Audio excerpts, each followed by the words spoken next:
খসড়া তালিকা প্রকাশ হয়েছে ইতিমধ্যেই, কিন্তু সেই খসড়া তালিকা নিয়েই এবার বিতর্ক তৈরি হলো আলিপুরদুয়ারে। সেখানে জীবিত ব্যক্তি তাকে মৃত বলে দেখানো হয়েছে এই খসড়া তালিকাতে। আর জানি তিনি অভিযোগ করছেন যে কিভাবে এটা সম্ভব হলো, যেখানে তিনি জীবিত অবস্থায় রয়েছেন কিন্তু তার নাম রয়েছে মৃত ভোটারদের তালিকাতে। 4 জনকে মৃত দেখানোর অভিযোগ উঠেছে। নির্বাচন কমিশন হস্তক্ষেপ করুক সেই আবেদনই জানাচ্ছেন তারা। কিছুদিন আগে এই ধরনের ঘটনা আমরা কাকদ্বীপের ক্ষেত্রেও দেখেছিলাম, যেখানে জীবিত ভোটার তাকে মৃত বলে দেখানো হয়েছিল। এবার এই একই ধরনের ঘটনা ঘটলো আলিপুরদুয়ারে। সেখানেই খসড়া তালিকাকে ঘিরেই বিতর্ক তৈরি হয়েছে। বেঁচে থাকলেও খসড়া তালিকাতে মৃত বলে দেখানো হয়েছে। 4 জনকে মৃত বলে দেখানো হয়েছে বলেই অভিযোগ। নির্বাচন কমিশনের হস্তক্ষেপ চেয়েছেন, এই নিয়ে আবেদন করেছেন তারা, এবং সেক্ষেত্রে তারা ইনুমারেশন ফর্ম ফিল আপ করেছিলেন। তারপরেও কোথায় এই ভুল হলো, কার গাফিলতির জন্য এই ভুল, সেই নিয়েই তারা জানতে চাইছেন। আলিপুরদুয়ারে খসড়া তালিকাকে কেন্দ্র করেই বিতর্ক। বেঁচে থাকলেও খসড়া তালিকাতে মৃত 4 জনকে মৃত দেখানো হয়েছে, এমনটাই অভিযোগ করছেন তারা। নির্বাচন কমিশন হস্তক্ষেপ করুক, তাদের হস্তক্ষেপের আবেদন জানিয়েছেন তারা।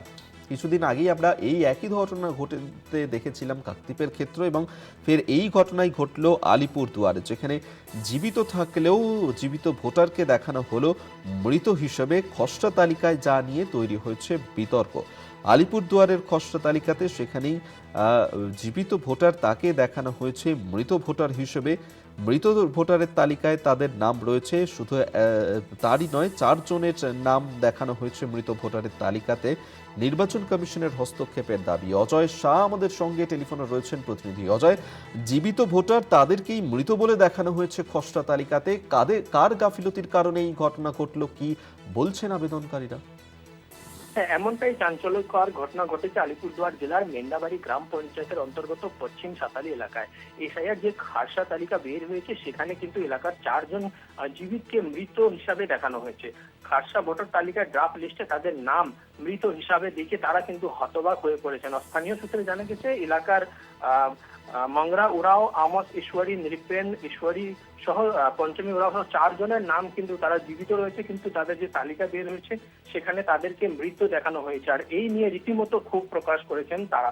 তাদের বক্তব্য যে কিভাবে তাদেরকে এইভাবে মৃত দেখানো হয়েছে তারা কিন্তু কিছু বুঝতে পারছে না।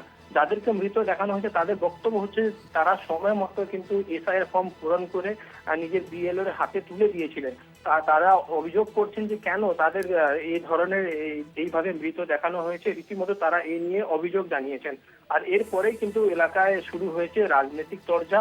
তৃণমূলের দাবি রয়েছে যে সেই এলাকাতে গত লোকসভা নির্বাচনে তৃণমূল লিড ছিল, সেই জন্যই কিন্তু চক্রান্ত করে এইভাবে তৃণমূলের ভোটারদের নাম কাটা হচ্ছে। যদিও বিজেপি থেকে পাল্টা অভিযোগ করা হচ্ছে যে এখানে যে জানানো হচ্ছে যে এখানে যাদের নাম কাটা হয়েছে তারা বিজেপি, তৃণমূল চক্রান্ত করে তাদের নাম এইভাবে কেটে দিয়েছে বলে বিজেপির তরফে অভিযোগ জানানো হচ্ছে।